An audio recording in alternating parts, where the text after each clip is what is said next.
Okay, this is Daniel speaking. We're going to go ahead and get started because we want to respect people's time. Yeah, Norma, there's a question.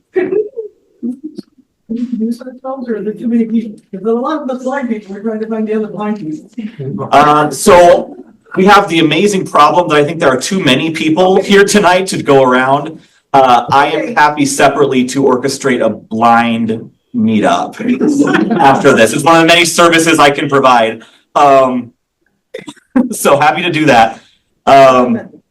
Okay, so hopefully people got their snacks, their bathroom break, all of that. I want to make sure we have time for the discussion. So I'm going to introduce our two panelists here that we have up on Zoom. So first we have Jim Lebrecht. Jim has over 45 years of experience as a film and theater sound designer and mixer, filmmaker, podcast host, author, and disability rights activist. He co-directed and co-produced with Nicole Newham the 2021 Oscar-nominated documentary Crip Camp. As an aside, one of my personal favorites. So I'm really excited to have Jim with us here tonight. Which received the 2020 Sundance Film Festival Audience Award for feature-length documentary, the 2021 Independent Spirit Award for Best Feature Documentary, and a 2021 Peabody Award. Also joining us is Chana Gazit, who is the producer and writer of the documentary we just watched. She's an award-winning producer, director, and writer whose work has been honored with 3 Emmy Awards, multiple Emmy nominations. Her work has been recognized by the Alfred I. DuPont Columbia Journalism Awards, the Peabody Awards, the Writers Guild Awards, and the Sundance Film Festival, among others. So join me in welcoming our director and producer for the documentary here tonight. Hello, everyone. Hi. And we just want to open this up for questions from the audience. So we have mics throughout the ceiling that should pick you up, but we want to make sure we do one at a time. So is there anyone with our first question? Yes, in the back, Cody. So in a lot of films about important historical events, usually the people that tend to get most of the credit are the political actors. And one of the things I noticed in this film is that while the political actors are acknowledged, it is really the people with disabilities who get the lion's share of the credit. And one of my question is, what motivated you to take that tack rather than going the traditional route and highlighting the political actors, which you could have easily done? You want to take it, Jim? Okay, then you get the next one, okay? Okay. I've never gotten that question, but I would say that if it wasn't for the political or the activists, this was unlikely to happen. And that really our thrust of the film was to show that the disabled community had a history of pushing back or being very, very loud when we needed to combat discrimination or to protect our rights. So that was the focus, but it does take 2 to tango. And so, having the folks from DREDF was really important, and certainly having Senator Harkin and oh my gosh, the gentleman from Texas, having some politicians who were really there hands-on was very important. So I don't think it ever dawned on us not to do it any other way. No, because it's really it's a film about a people's movement. And the way a people's movement then interacts with the political process. So it had to be by the people. And we were working in an era when many people are gone, but many are still here. So it was never really in question that they would tell their own story. of the civil rights movement. I would say that Steny Hoyer still has like movie star looks. And what is he, like 85 years old? Dang. So, So Daniel speaking. We've got a captioning problem here. One of the computers went to sleep, but I think we're still getting it on the Zoom side. Another question. Yes, here in the middle. So I guess it's two. First off, how recent was this documentary? very recent. Okay. Well, the reason why I ask is if there was an like addendum, like to make it to present day, is there something you would really want to include that maybe you never have opportunity to when you made the documentary? Well, you know, we finished the film in February, and it was you know, aired March 25th, so it was very kind of up to the last possible minute. But the thing that we struggled with the film is that there was so much history to cover, and it kind of pained us how much we had to leave out in a hour-length film, that you know, it leaves a lot of from then till now out. And there's so much to say about that. And God knows there's a case at the Supreme Court as we speak. So, but we really made a decision that the history was really important. And this was for a history series on PBS. And so that's kind of where we ended up. We wanted to make sure that we wanted to make sure that we concluded by saying that there was still very much left to be done in regards to inclusion and of people with disabilities in society, that the ADA did not solve everything. Au contraire, there's a lot that's going on, but indeed, American Experience is really a you know, kind of a history track.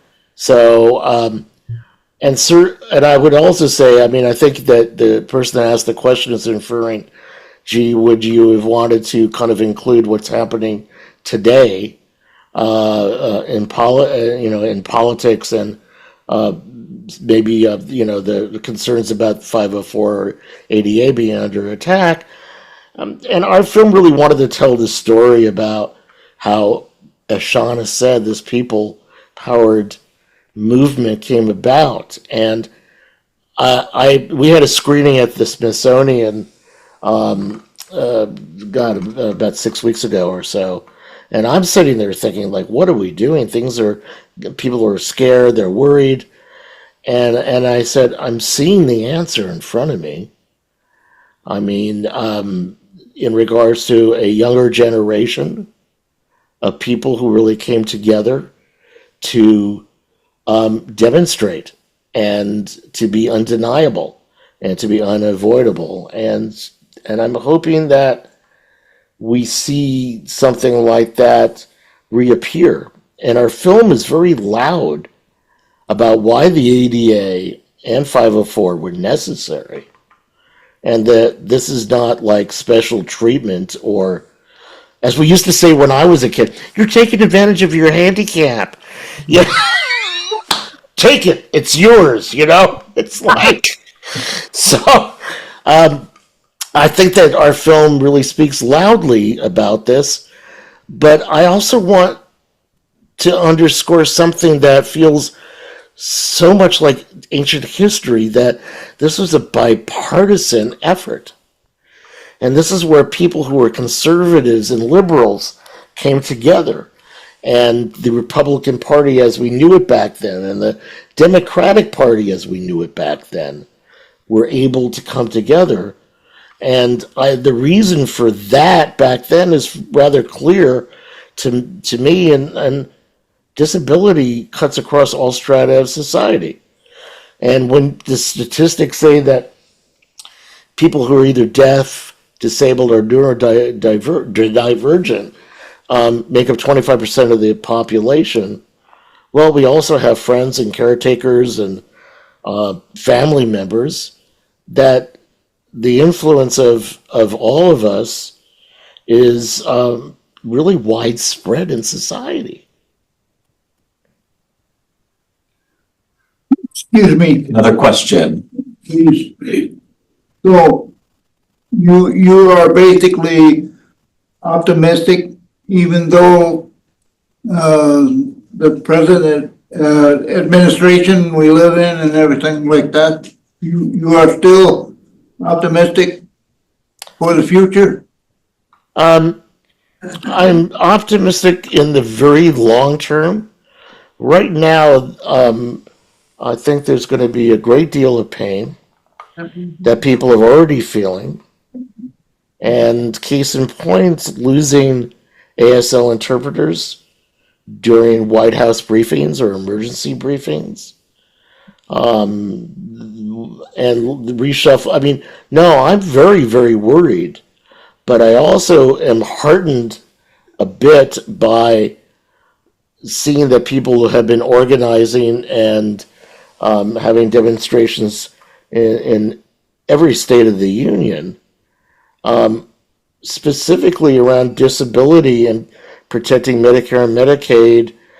I think it's up to our community to do what we can to make sure that that is not being lost among everything else that's happening, and that 504 and the ADA are very, it's very important to protect it. I can't tell you that I am optimistic today. I am very worried, as many other people who are literally worried about losing their homes, losing their medication, and that could to lead them to living in the streets or dying. And so I'm really hoping that how obviously harmful all of this has been and continues to be may kind of spark something that's going to really push in the opposite direction. I have to say that for me, working on the film is where I got, in these very difficult times, where I got my glimmer of hope, because this people's movement really represents the art of the possible.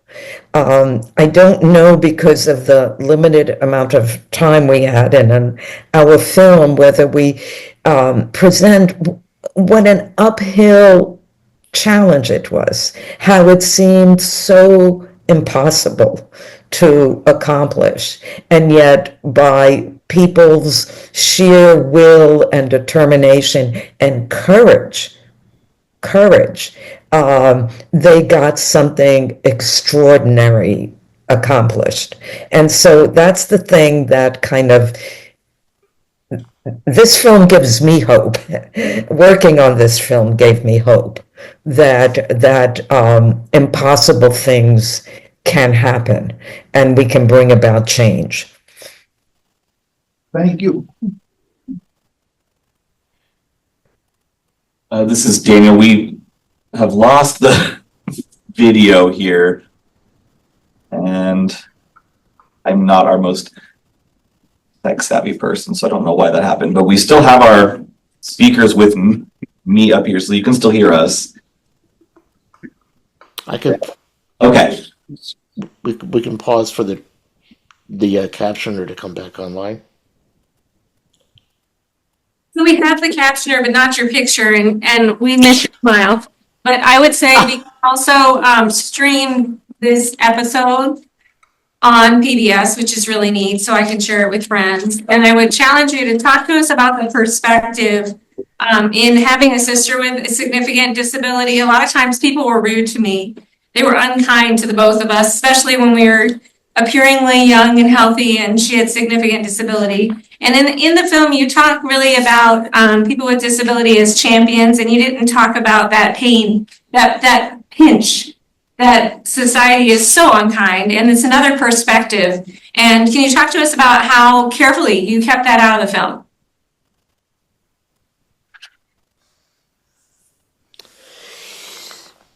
Well, I mean, we do touch upon the ugly laws and kind of the perception of disability, especially in media for a while. Again, we'd probably need about 2 to 3 hours Yes. to really cover everything that we would like. But I hear you on that. I mean, the stories that I've been exposed to over the years, especially since Crip Camp came out, they're just horrible. But I will say that there are many more films that need to be made Yes. coming out of the disabled community. And I've been fortunate enough to have found two organizations that are working towards improving support for disabled documentarians or people trying to get into acting and directing. And so, and again, the attacks on where folks are seeing this right now or our film on public television, it pains me to think that there could be a real mortal wound to funding a public television because it really does tell stories that really change minds and are so educational. We need our history. The disabled community needs more films that show our history. And why is that? And maybe people that are not really part of the community don't know. What do you mean your history? I'm a culture. I'm part of a culture. And people need to see role models. They need to see what's come before them. These ramps and braille and captions didn't just appear because people thought it was a really good idea. We've really had to fight for all of this, and it's important I think it's motivating for people to think that you know, other folks really made these changes. I don't have to go into disability rights or disability justice work, but that I believe that I can be doing things that are important to me. And because look at what other people were able to pull off.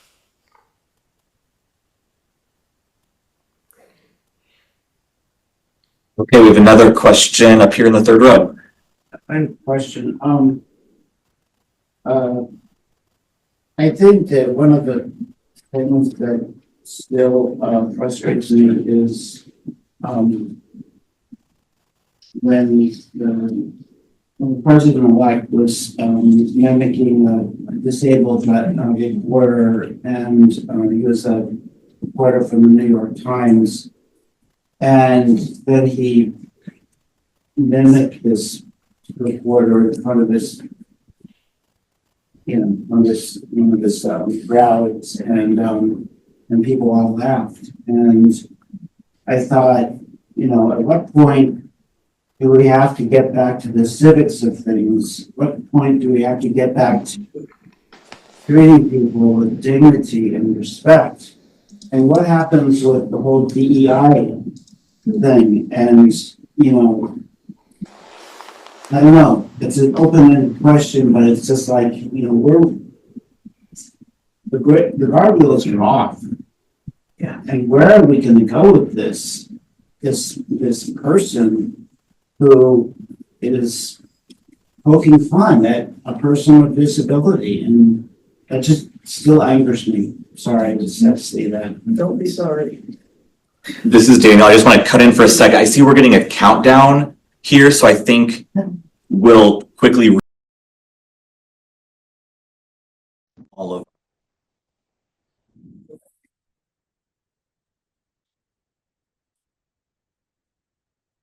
I always say the good thing about the disability community is we know how to roll with the punches because that's about all we are handed. So I know that this is nothing, nothing for you all. Okay, Sean, I'll be right with us. There. Here she is. And we don't see you folks, Harkin, but we do see the captioner. We can Yeah. see you and we can hear you. Okay, there you go. Perfect. And action. You can answer that question. And so, could you just sum up the question for us briefly? Is that right? Or Shauna, did you get it completely? I would love to have it summarized again. Yeah, I guess my gist is when the president is poking in front of a disabled person and, you know, his rallies, everyone cheers and like is all part of the joke and it's not a joke. And how are we going to navigate around that when, you know, the whole concept of DEI are being erased in front of our eyes? And I feel like the handicap community is part of the DEI group, you know? Yes. I think that those numbers of those people are not as, well, let me rephrase this. I think that there's no shame anymore, and that the political climate has been such that people can say just about anything and not feel like they're going to be called out on it or be ostracized for it or necessarily lose their jobs over it. But I also think that it's up to all of us to call this out, and I believe that we're part of we are part of a marginalized community, and it's all of us to call out when we hear hate speech against anyone. When we see people making fun of anyone, if we feel safe to do so, we just have to call it out and not let it just sit there.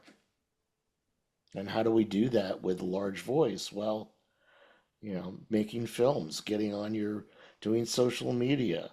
I Shauna, what do you think, my friend?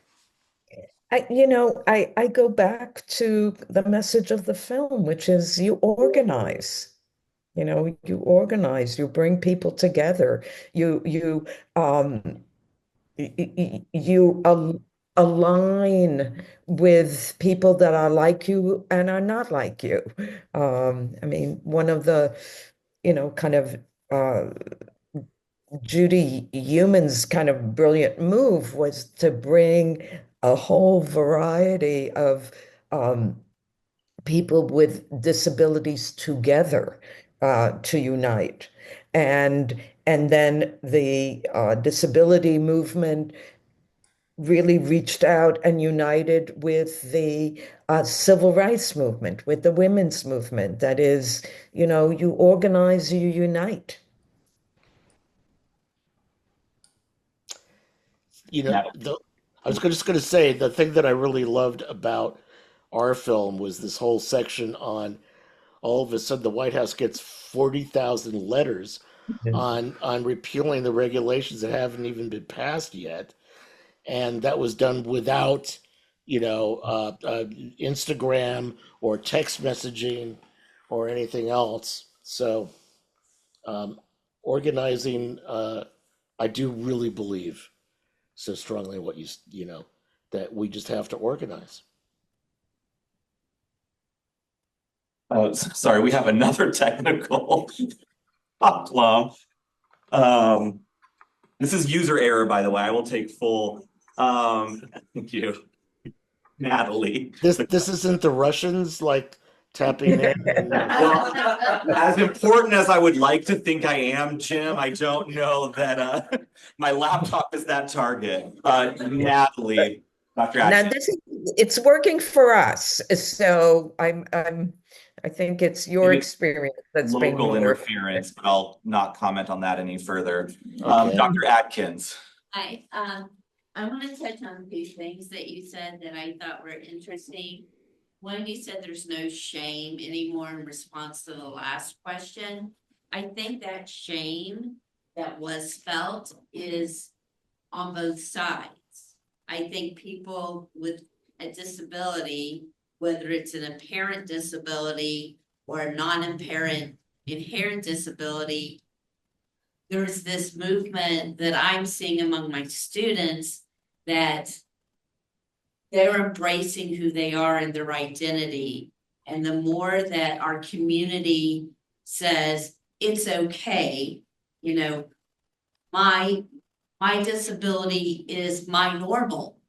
It may not be what someone else has identified as normal, but it's my normal and I'm worth it and I get these rights.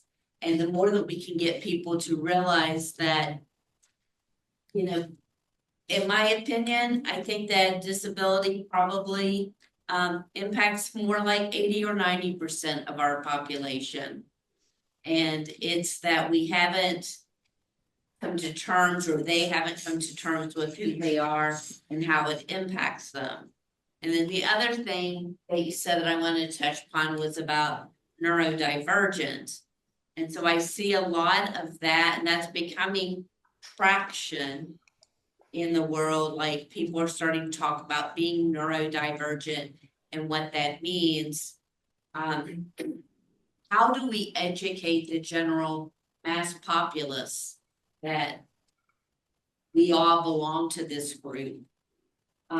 DEI equals you.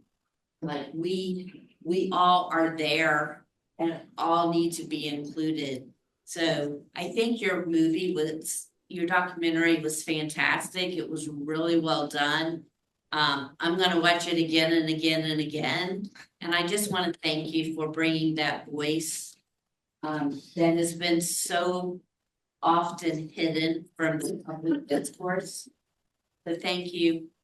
And if there's a question there, it's that how do we educate people? You know, PBS is one way in trying to get people to watch it. I offered extra credit to my students to watch it. So what else can we do? Well, I just want to be clear about my using the term shame in that I just feel like what a previous person had talked about, ridiculing like that reporter from the New York Times, or getting like that kind of response, that kind of behavior has become much more prevalent when Elon Musk uses the R word. And I agree totally with that, but I think what I was really trying to say is that while people who don't understand or who make fun of, we need to make sure that that they become ashamed, but our community doesn't need to be ashamed, because let me answer that for sure. Look, one of the incredible things that happened in my life was at 15 years old, I went to Camp Jened and I met Judy Human. And I met all of these people who were counselors. I didn't know who the counselors were, who the campers were, because there were people with disabilities as staff members and counselors, and the sense of pride. And I had grown up feeling like I had to be embarrassed for some reason. So the whole concept of disability pride and what I saw from my elders was so important. So there is no reason for people to feel ashamed. And in fact, how hideous RFK Jr.'s remarks were, it opened up a big discussion. And that discussion I've seen has been, first off, you're full of errors in what you're saying, and it's not true, and that basically there's no such thing as normal. It's only a setting on your dryer.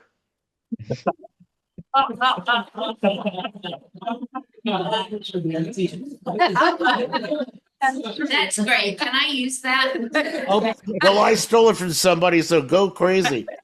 Okay. I think again it comes down to these discussions and having to happen, and just we have to educate ourselves and look at social media and follow people Shauna, I feel like I'm hogging this whole discussion here, so I No, can't. I agree. Any, I agree. But I think we're all struggling, right now to figure out, kind of what to do and how to respond. Um, and I keep going back to, organizing and uniting. I also think it's really important to talk to people.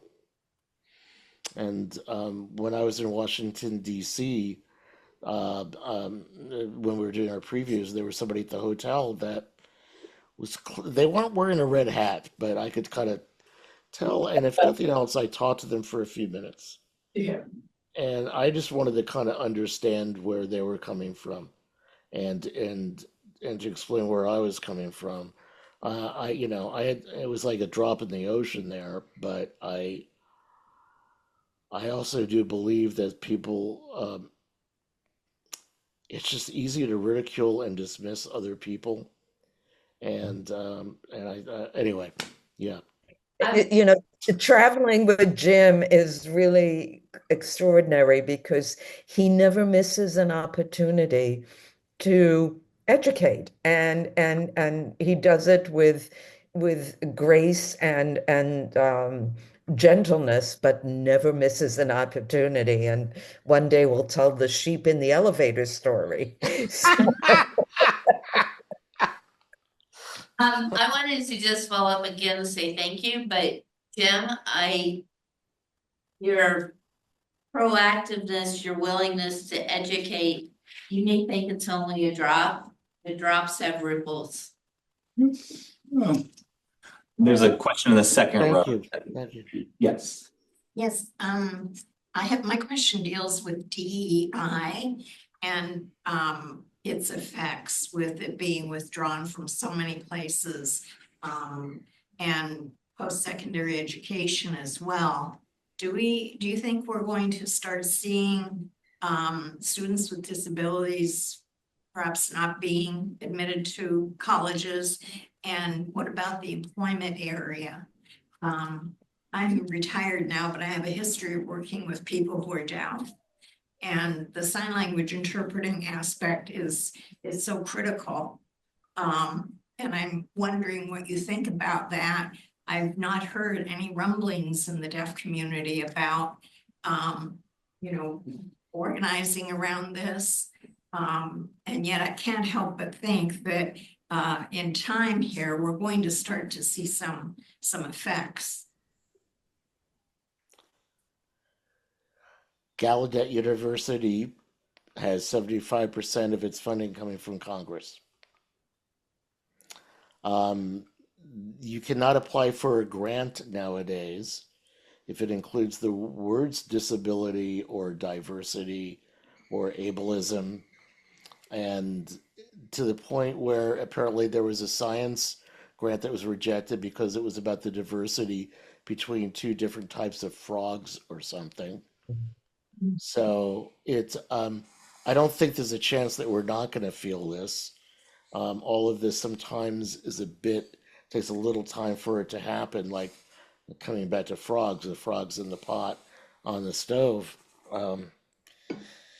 So I just think everything is up for grabs. Are they going to take away disabled parking?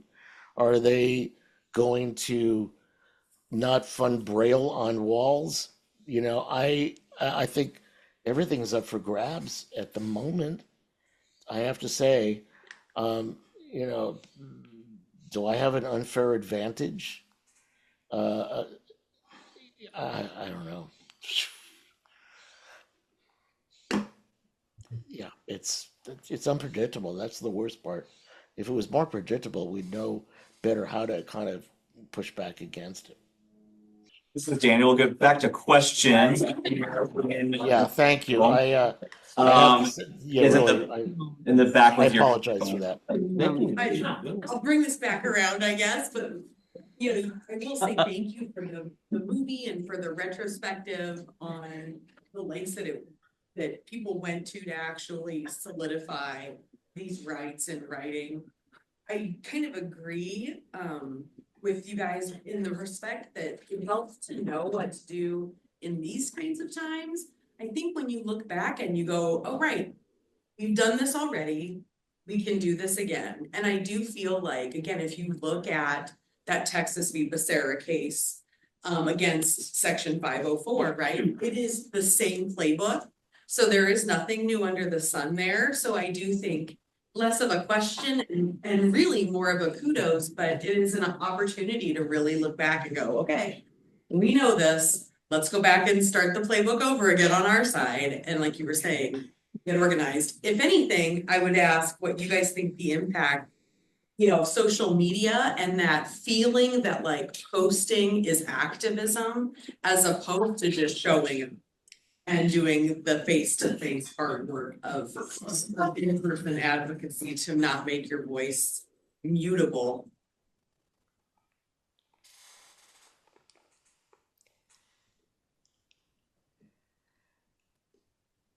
Was there a question in there? Do you think social media makes that kind of face-to-face advocacy like they did originally to get those regs behind section 504 and the ADA passed? Do you think that neutralizes or creates a false sense of activism? I just think it's a new way of activism, and I think that that's really the purview of the younger generation of activists who know how to do it a lot better than certainly I do, even though I do try myself.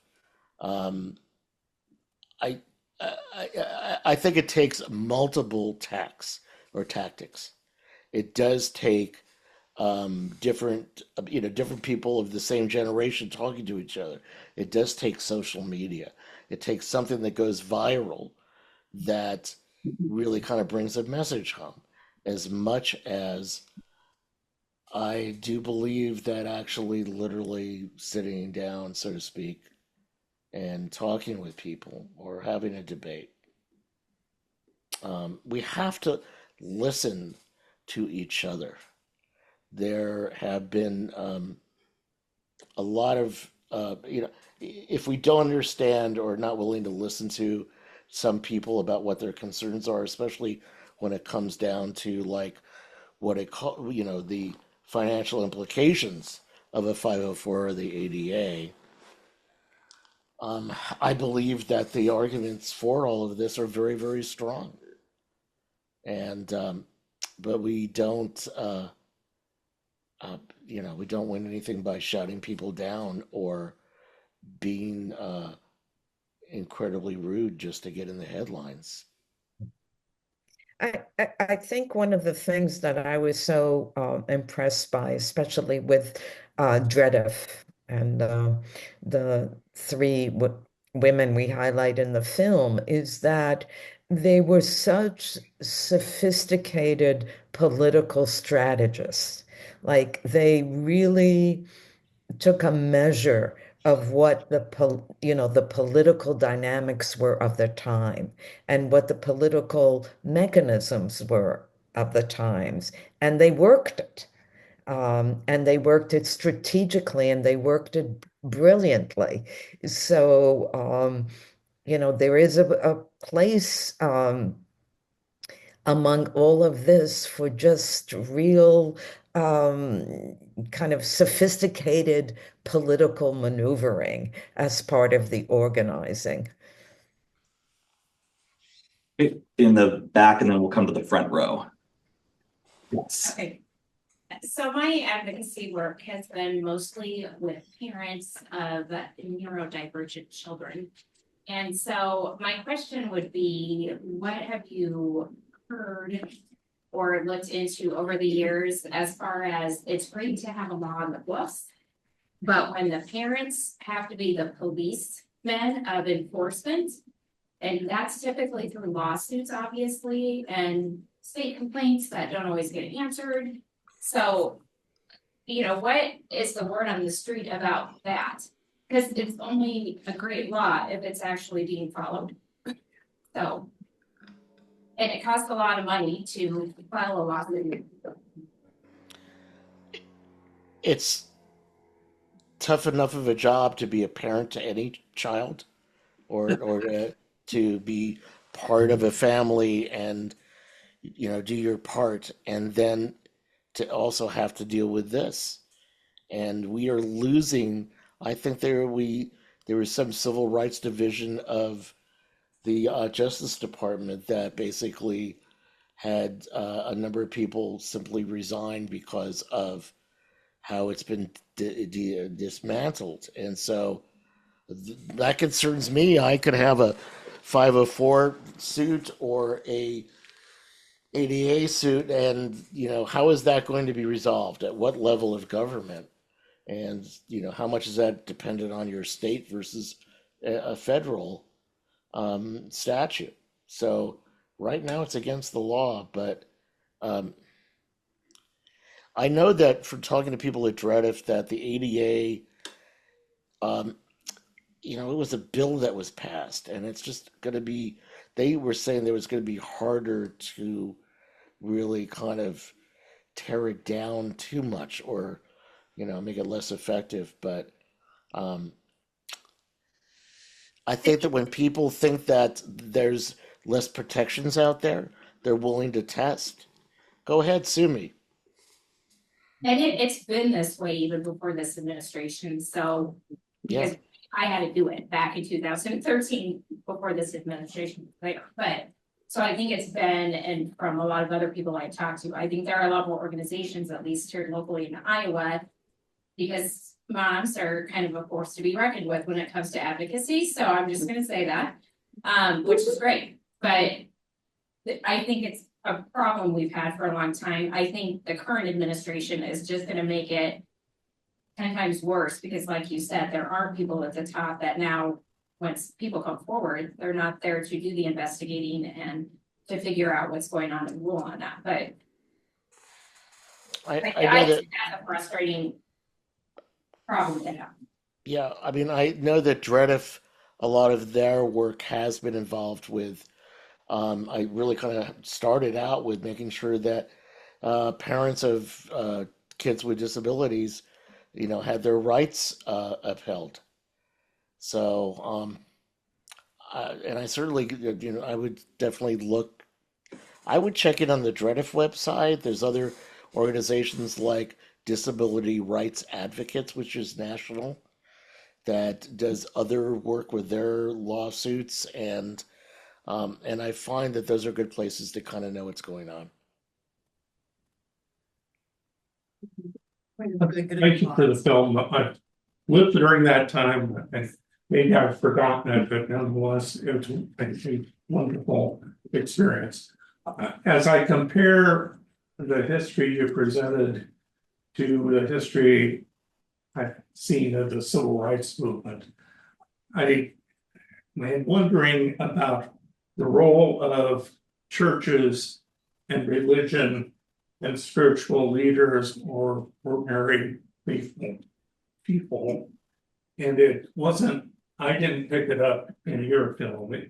What can you share about what you think the role of faith and religion was to the movement?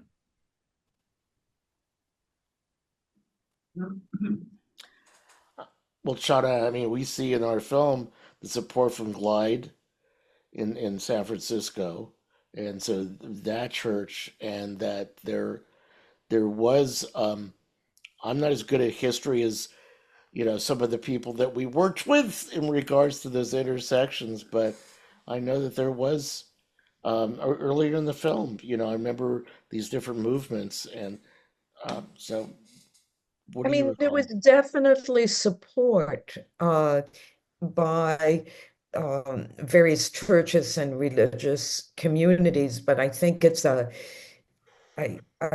see if you agree, Jim. You know, it's not kind of as embedded as it was with the civil rights movement. Um, that that it was they got support, but it's not there that they found their, you know, kind of essential spirituality to do what they did. Thank you.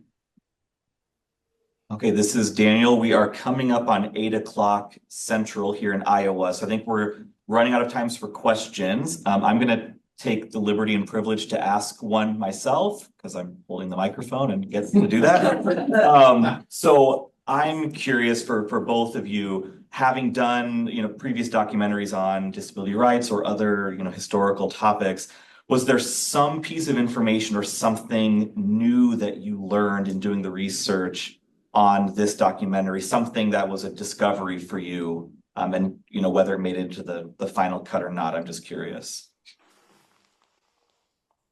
I mean, for me, so much was a discovery. Like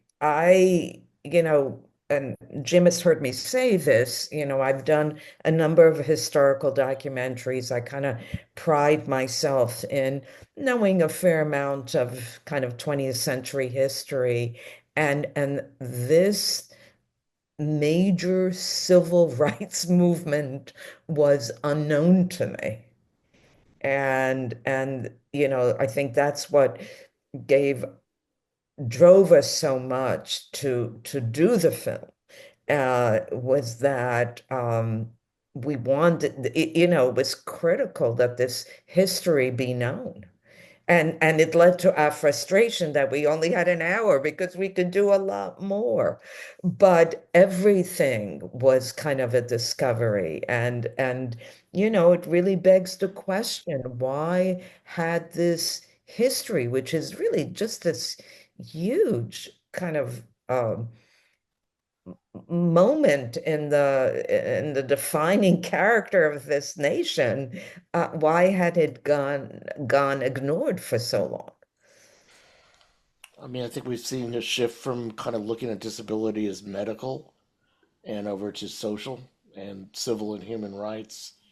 And I think that's part of it. I think that also for some people, they don't really identify with their own disabilities, let's say, in any way that is really political or as of a movement or a culture. Um, and I think on the outside probably said, "What, you're proud that you have a disability? Like, wasn't it the worst thing that ever happened to you?" Like, I was in on something online and I said, I was really enlightened by hearing somebody say it's not hearing loss, it's deaf gain, and which really opened up my mind a lot. And this one person said, it was the worst thing that ever happened to my daughter. What are you basically telling me I was absurd about this? So we need more films.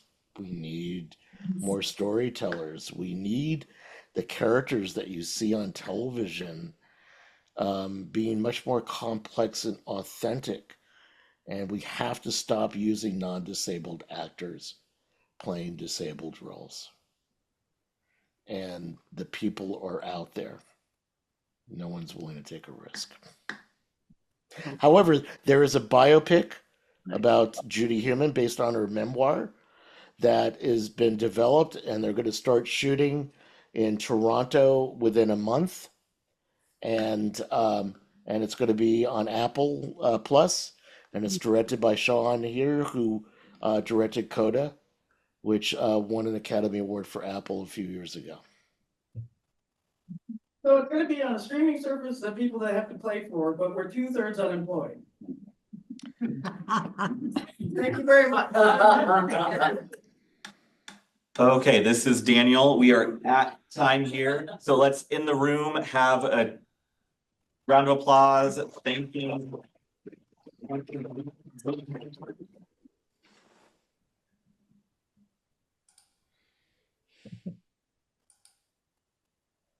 So thank you both for taking the time out of your days to come speak to everybody here in Iowa. We appreciated having you with us. For everybody in the room, it sounds like this conversation might carry on, and we've got good news. You can stay in our building and carry this conversation on tonight.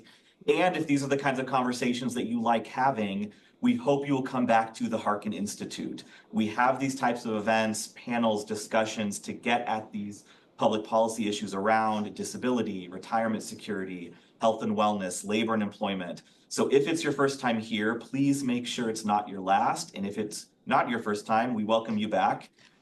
Feel free to help yourselves to snacks and conversation, and you will see QR codes where you can sign up for our listserv, our social media. Stay engaged with us, and we hope to see you at the next event and the next conversation. Thank you all for coming this evening. And thank you so much for doing this, and thank you so much for watching the film. Thank you. Thank you for being with us. I'll stop the recording. You have to get up.